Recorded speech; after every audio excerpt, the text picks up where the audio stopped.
All right, everyone, we have brought Alex back to the channel to talk a little Nations League squad with you guys. But first, we just want to see how Alex is doing. So Alex, welcome back to the channel, my friend. Hope you're keeping well.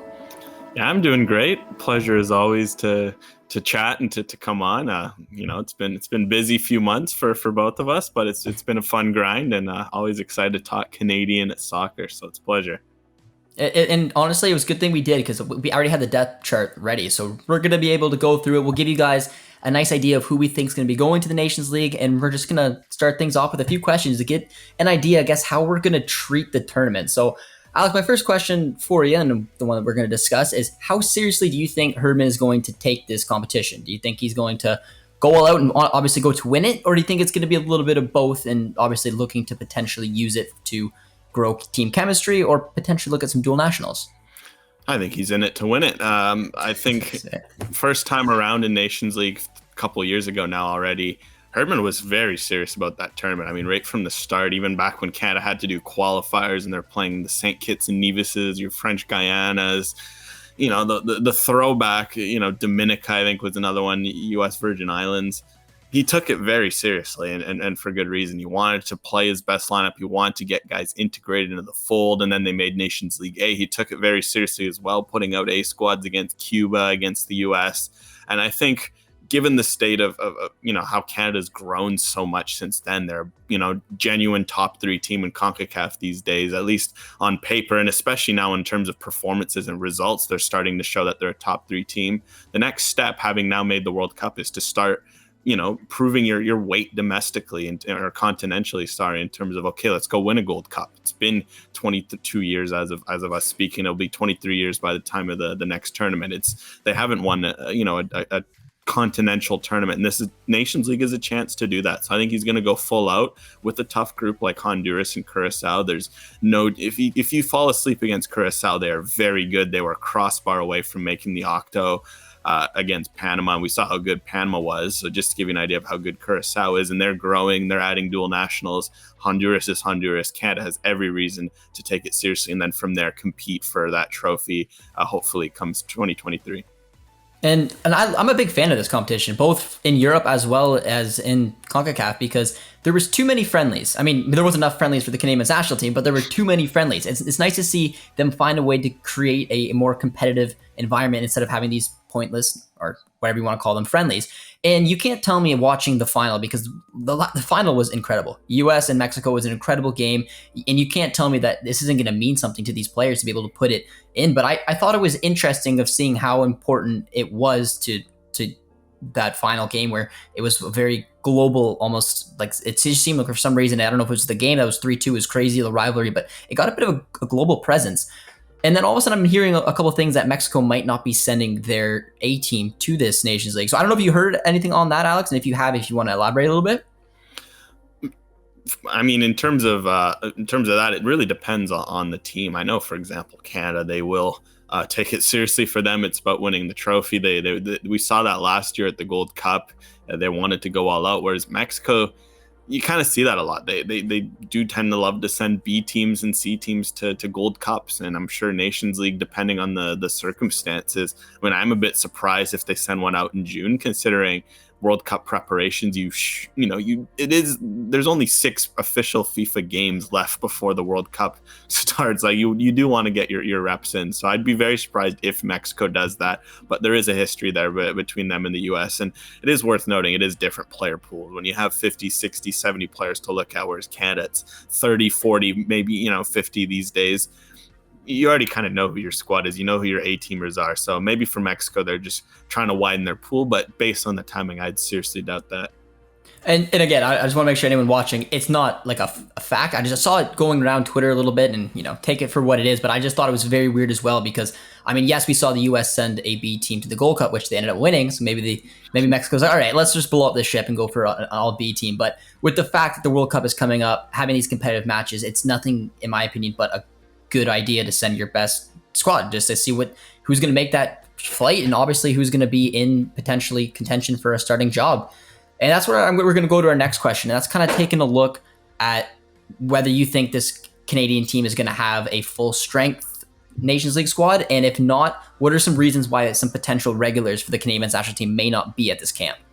I think for the most part, it should be all systems go. It is an official window. So in terms of players being held back, like we might see at some tournaments, it's not going to happen.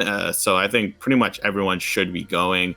The few, I guess, question marks to watch are guys who had long European seasons. Usually that's the tough one. And MLS guys. For the most part, MLS teams have been pretty fair. Like, for example, the Vancouver Whitecaps usually tend to release everyone. Toronto FC for the A team, they tend to release everyone. CF Montreal as well. And those were all where the main Canadians are at. So for me, you look at Europe, the two main ones are Atiba Hutchinson and Jonathan David. Obviously, Atiba Hutchinson up there in age. He hasn't played a lot, which does help his case, but just so much traveled to head down to these CONCACAF games from Istanbul. If he gets the camp off, you wouldn't be surprised. But knowing him, I think he'll find a way to be there. And then Jonathan David, I think he'll be there, of course. But you do wonder if given his whole season, how hectic it was for Lille. He was playing every game. Same for Canada. He'd be putting 270-minute windows together. He has a transfer coming up, so you don't want to get him injured right before any sort of big transfer. I do wonder if his minutes do get significantly reduced, especially because you look at Canada up front. You got so many guys like when Ike Ugbo has just been sitting there waiting for a chance to play. This might be the moment where we see that. So because of that, those are the two main ones. But otherwise, you look at other Canada's main players, like Alphonso Davies hasn't played that much. He'll take these reps, and he hasn't played with Canada in 6 games. So he'll want to get caught up with his teammates. You look at a lot of other players are in similar situations. Stefan Eustaquio not playing much, Richie Laryea not playing much. They'll take that opportunity to catch up on minutes. So other than that, I can't see too many guys missing out or having reduced minute loads for this camp. And the interesting thing, because I absolutely agree with you, and Alex and I kind of talked about it a little bit before we went on, but the fact that Atiba, with his age and whatnot, maybe he'll only feature a couple of matches. But Jonathan David's a very interesting one, and a colleague of ours, Oliver Platt, put out a nice little article around the kind of the inconsistencies, I guess, around Jonathan David, because it happened to him last season where he had a really poor start. Then he just caught fire. This season he caught fire right away and has gone on a couple pretty long goalless droughts. And it was interesting, as one of the things that they found was the minutes that he's picked up in all competitions. So the league play, Champions League, as well as World Cup qualifying. And Jonathan David's leading the way over Robert Lewandowski, Harry Kane, and several others with well over 4,000 minutes. So maybe that had something to do with it as well, where, okay, if we're looking at bringing in a couple of dual nationals, maybe we give David a couple of games, but make sure he gets the proper rest he needs so we don't burn him out. So I thought that was a very interesting take as well, and we'll have to see where the transfer goes and what he's looking like there. But moving on to dual nationals now, if that's the case, which ones come to mind for you? Because it's a question that all Canadian men's national team fans just have fun with, is now that this has become a bit of a project and the World Cup's coming up in 2022 that we qualified for, the World Cup in 2026, we're attracting these dual nationals. Ike Ugbo came out of nowhere. There's more on the card. So let's throw it over to you. We'll get into a few of them, but who's the main one that sticks out to you, Alex, that if you're like, okay, if I had the opportunity to bring one dual national to the World Cup, who's the one that you would bring? Or to the Nations League, my bad. I think it'd be Stefan Mitrovic time. I think you look at all the dual nationals, lots of exciting prospects. We're seeing them crop up at the U20, level for Canada, for example. There's a couple exciting ones there. There's a couple other ones that also on the cusp. But I think Stefan Mitrovic has to be the one. He's playing professionally. He's still young. It sounds like he's got a big transfer move lined up for the summer. Big things are coming for him. And I think in terms of the midfield pool, Canada needs more depth. They need more options. That's why they brought in Ismail Kone as another dual national last time around, more of a number 8 box-to-box profile. Mitrovic, more of a number 10 winger profile. They need that too. It's kind of limited in the pool after Jonathan Osorio, because it's David Wotherspoon, who obviously has to get back from his injury, which he's doing a great job of, by the way. And I think if he's healthy, he'll be in the squad. But long term, also Wotherspoon is already pushing 30. You got a guy like Mitrovic, super young and 02, so he's about to turn 20, or he already has turned 20. Great person, I think, that Canada should be looking at, because you look at a lot of guys like Marcelo Flores, for example. First of all, no one knows where his head's at in terms of Canada versus Mexico. It sounds like it's more to the Mexican side, to be honest. He's not even playing at a top flight level. I mean, yes, it's the Arsenal U18s, it's Arsenal, but he hasn't cracked the first team yet in terms of other than just a few times on the bench. You look at someone like Daniel Jebbison, he isn't playing in the championship. So how are you going to bring him in when you got a guy like Richie Ennen, who is playing regularly in a top flight over in Russia? And those are the two main ones that we see a lot. Lucas Diaz also is another one. He hasn't cracked the Sporting first team. Yeah, that's obviously a tall ask for all these guys. Justin Smith, the fourth name that I'll throw in there because they're all great prospects. But until they crack the first team, this Canadian team right now, everyone's playing. There's no room for a youngster just to bring a youngster. If you're going to bring one in, he has to be playing. He has to be regularly contributing. And I think Mitrovic ticks all those boxes. So a bit of a long-winded answer, but that's kind of how I feel on the dual national front. No, and I agree. And I mean, it's not like there's breaking news. I've always said every time someone's asked me about Marcelo Flores, I just feel he's leaning closer to Mexico. I always thought it was kind of a hard thing, but I mean, we're going to see exactly what it is. But it's interesting because there's a trophy in England that's called the EFL Trophy, which is basically, it used to be called the Papa John's Trophy. I don't know why they changed it, but they did. It's League One, League Two, and I think they introduced a new rule that allowed academy teams to compete in it. So you got to see these players playing against men's team. And they haven't done very well. I believe Arsenal's made it the furthest, which is funny because, it's who we're talking about. And they made it to the quarterfinals, but they're going up against men. And I think when you're playing in the level of against some very talented young players, it's still a different jump. And these teams are losing out against League Two and League One teams in England. So it kind of puts the context of exactly where Marcelo Flores is playing and the level he's playing at without playing it for Arsenal or an actual top flight match. And then going over to, like you mentioned, with Stefan Mitrovic, I agree. I mean, he's proven this season that he's a very versatile player, which is something that I can attest to when it comes to John Herdman. He absolutely loves versatility. He likes when he has the opportunity to go up to a player and say, hey, you're going to play just about anywhere in the park. And we saw that with Alphonso Davies playing at striker, Richie Laryea playing at CDM, CM, left back, wherever you want to see. So I think having that versatility is something that's important for them. But it's also the fact that he's a dual national and that Serbia is the other country that'll be sniffing around for him. He's playing in Serbia. They qualified the World Cup. So it's one of those things where who's going to act first for this talented young player? And I'm hoping it's Canada. I mean, it'd be nice to see, especially for the winger situation. But I have one fun question for you, Alex, too, before we get into the actual squad that we're going to build for the Nations League. And that is because, the CPL has kicked off and we've seen some glorious matches, some incredible goals, some really good individual performances. So I'm going to give you a task again, similar to dual national, but one CPL player. If you're going to see one of them get called up for this Nations League, who do you think it's going to be? Tough question. I think I will go for myself personally, and I'm curious to hear maybe your answer too on this, Josh, because obviously you've been watching the CPL as well. For me, I think it has to be Marco Bustos, just based on the form that he's in.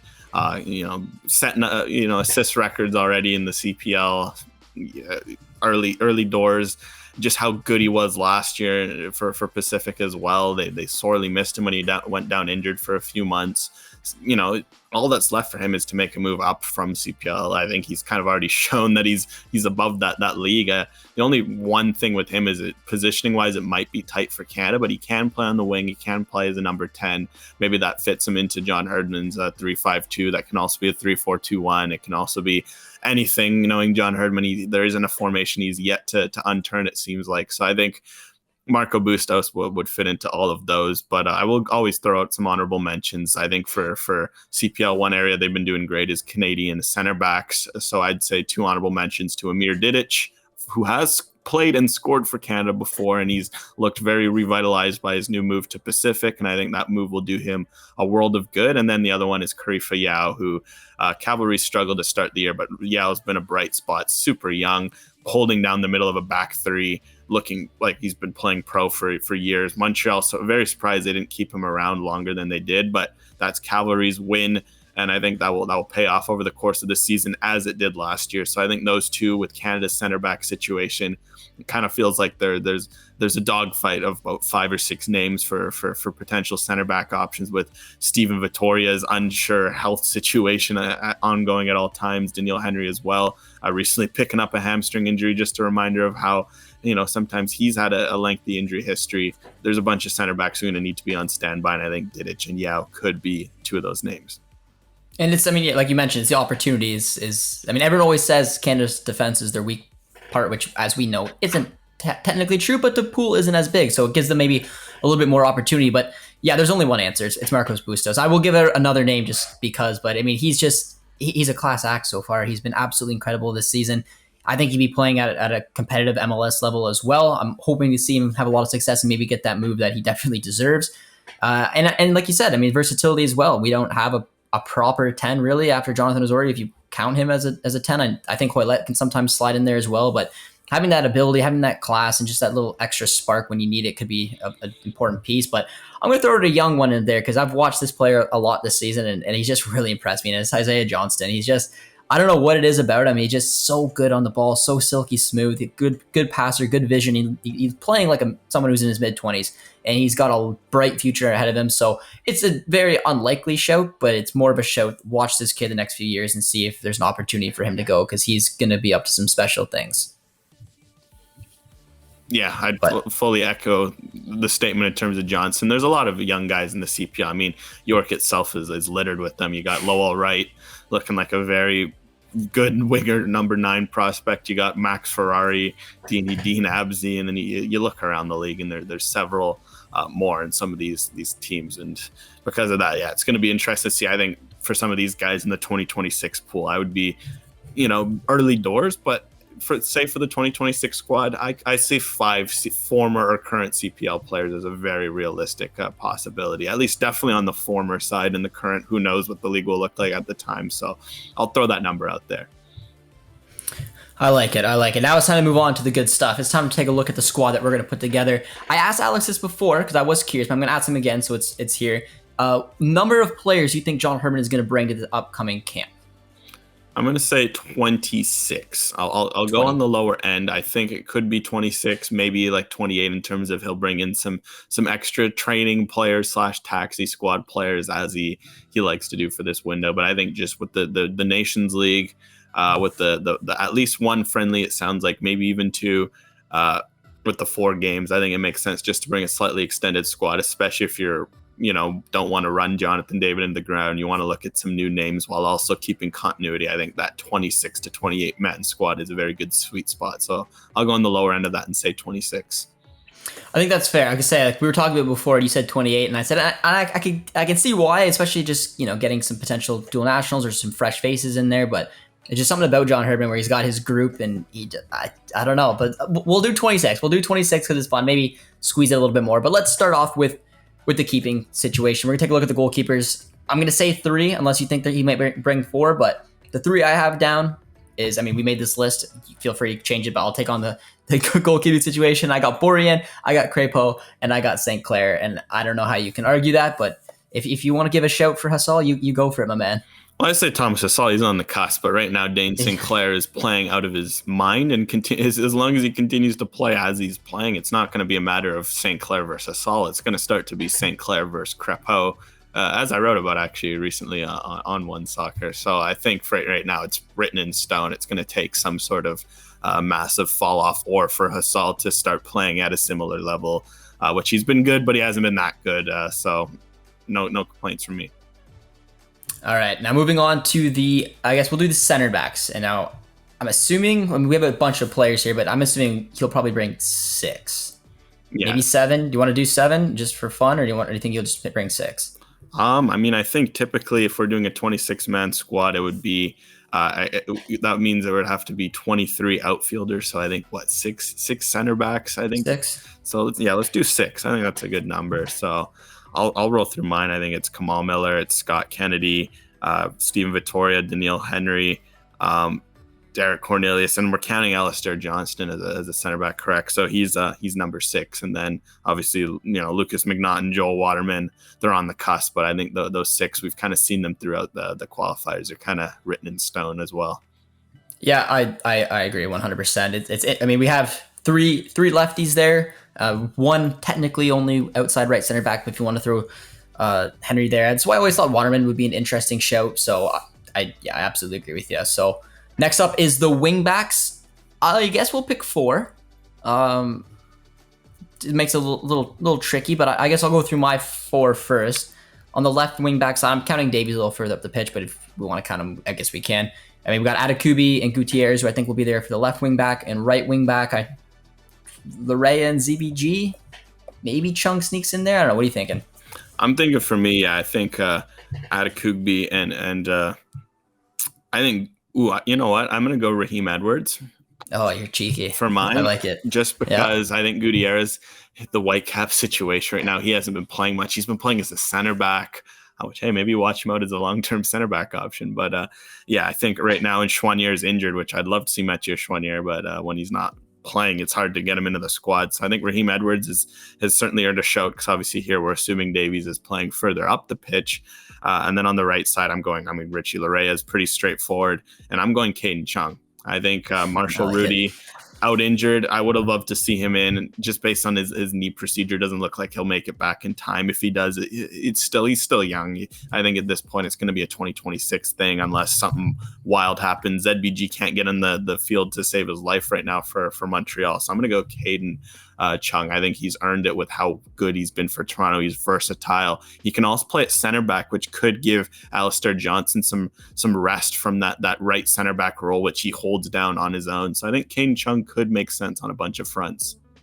Yeah, you took every word out of my mouth. I would like to change my opinion, but I kind of think that my like what I said was the more John Herdman. Mm-hmm. I mean, I feel like again, when it comes to the Brotherhood with players who've been there, that's who I think is set in stone. I guess not set in stone, but that's who I think you'd go with. However, if it was up to me, I liked every point that you made. One, I've watched every Raheem Edwards match this season. He's been exceptional. He's just in a position right now where it's very difficult to break in. But the way that he's just, I mean, the man has had, I think on 3 or 4 different occasions, 90 plus touches in a match coming from a left back position. That is absolutely insane. He's playing in a system where he has a lot of freedom, and you've seen it. He's just been absolute lights out. So if you're going off of form, Gutierrez is absolutely nowhere close to competing with him. But again, Gutierrez is one of the Brotherhood. He's been there for a while. And Caden Chung, exact same situation that you just mentioned. I mean, he can play in a lot of versatile situations. He's played at left wing back or left outside center back as well for TFC. You'd imagine he can play at outside right replacement for Alistair Johnson. Can play as a wing back. You probably won't see him get those opportunities. But seeing the progression of the CPL player to the MLS to the Canadian national team, it's all good things. So I absolutely agree. That's who I think should be there, and I would love to see given an opportunity. But I don't know, something in the back of my head tells me that Herdman might stick with the originals. But we can leave it for some debate. Let me just know in the comments who you'd like to see, the John Herdman special or Alex and Josh's pushes there. But we'll move on to the midfield now. Alex, do you want to do 6 midfielders? Is that what you're going to say? Let's do 6, because I was counting out the math there. So if we have 6 center backs, 4 fullbacks, 6 midfielders, and 6 forwards, that leaves us with 22. So that means we can have 1 wild card at the end out of guys we've missed. So I think that'll be fun to do. So in terms of 6 midfielders, Tiba Hutchinson, Stefan Eustachio, Mark-Anthony Kaye, Jonathan Osorio, those are the easy 4. I'm just looking at right now, I think Ismail Kone, I'd love to keep him in. Samuel Piet, should he come back healthy, it's hard to see. So I'll throw in Samuel Piet, honorable mention, of course, to Liam Fraser, always been in and out the squad. But I think if Piet's back, he kind of loses that spot in the number 6. And based on how Kone is progressing, Canada has no one like him, so he has an edge there. So I'd say that's the 6 I'd see. I agree. I think it'll depend on how Piet's doing, but we mentioned it I think a little bit earlier, Wotherspoon. So if you think he is going to come back, do you think he is able to kind of walk back into this side? And if so, then who's the odd man out?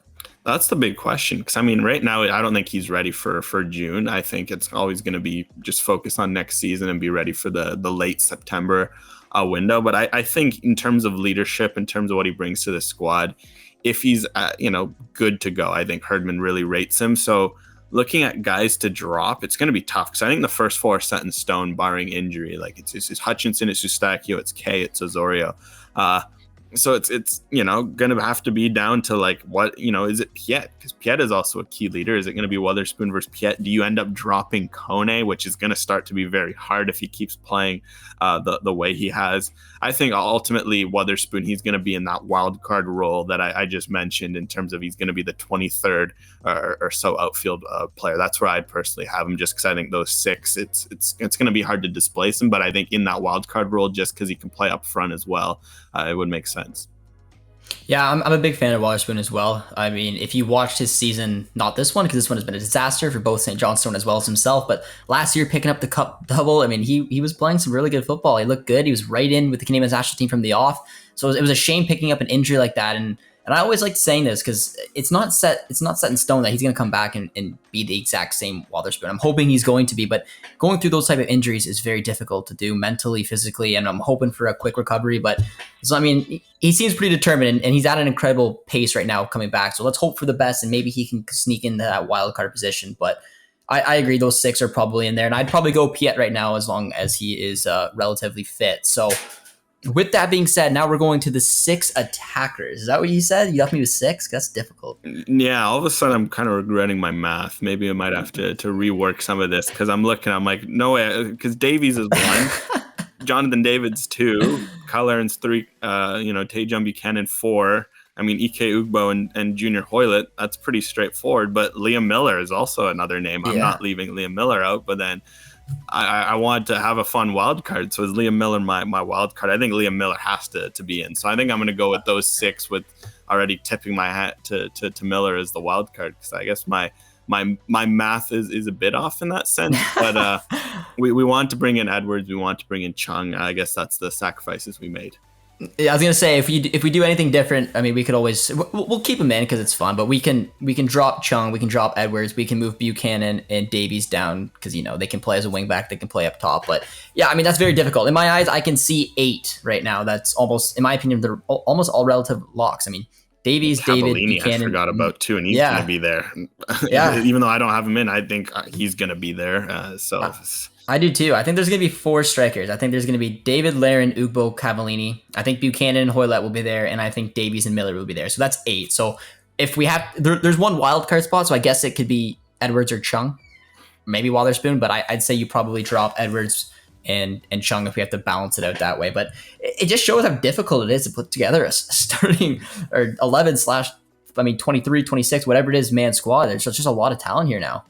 Well, that's the thing that's changed with Canada. It's depth. You're leaving good guys home. We're playing every time. So I think it's going to be most curious to see where Herdman ends up, dropping guys. I think ultimately the wing backs are going to suffer the most. So I think, unfortunately, for at least one of Chung and Edwards, just based on the fact you have guys at left wing back, you have Davies, who's probably going to start most games at left wing back, to be honest. I think just based on the guys up front, and especially in Nations League when you're playing teams like lower lying teams, we're going to see a lot more of Davies at left back, whereas against teams that are going to play high lines, then you see Davies up front, and because of that, I think we're going to see us, and especially on the right side with Buchanan turning into a wing back now at Bruges. He can play a little, he's more defensive responsibly these days, so he can fit in at the wing back role. I think ultimately that will see the wing backs suffer a bit in terms of competition. I also think a center back might suffer, unfortunately, in terms of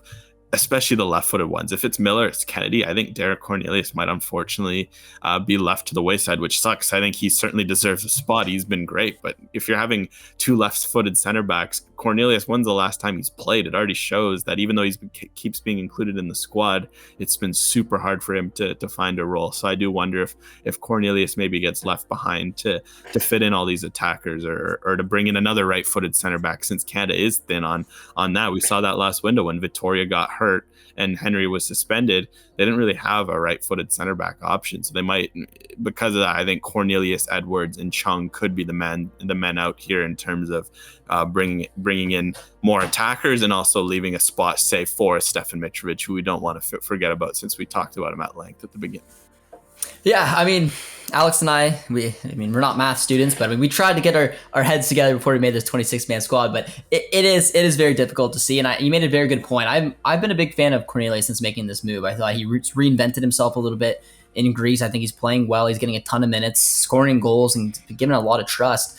But it just hasn't really seemed to translate into the national team, where, like you mentioned, most times if it wasn't for his suspensions and whatnot, I'm assuming him and Gutierrez are mostly the 24 and 25th man if everyone's ready to go. So it could be interesting to see if he's the odd man left out, to include a Chung even at that right outside center back / Waterman, because I don't know. It'll be very interesting, but I do like the wild cards of Edwards and Chung, because I do think one of the two could potentially have a big play to come for the upcoming Nations League guys. So that is all the time we have on this episode. So hopefully you guys did enjoy it. And as always, we're grateful that Alex comes on, and let us know down below one, let us know that we're very talented at math, but 2, let us know which players you guys think will potentially come in and what wild card that we talked about today do you think's got the best opportunity to play for the Canadian men's national team? So, Alex, as always, man, I appreciate you coming on. If you want to give one final goodbye, as well as we're going to put his link to his Twitter and anything else. I'm pointing the wrong way. To his Twitter, anything else that you want in the description, anything else that you want to share.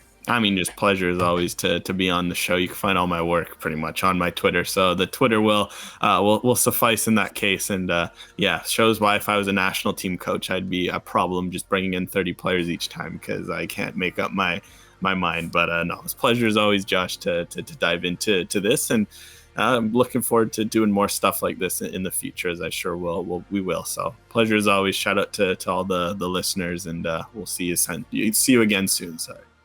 Absolutely. Leading up to the World Cup, Alex will be back. So until next time, guys, be sure to drop a like, drop a sub, and we'll see you guys soon. Cheers, friends.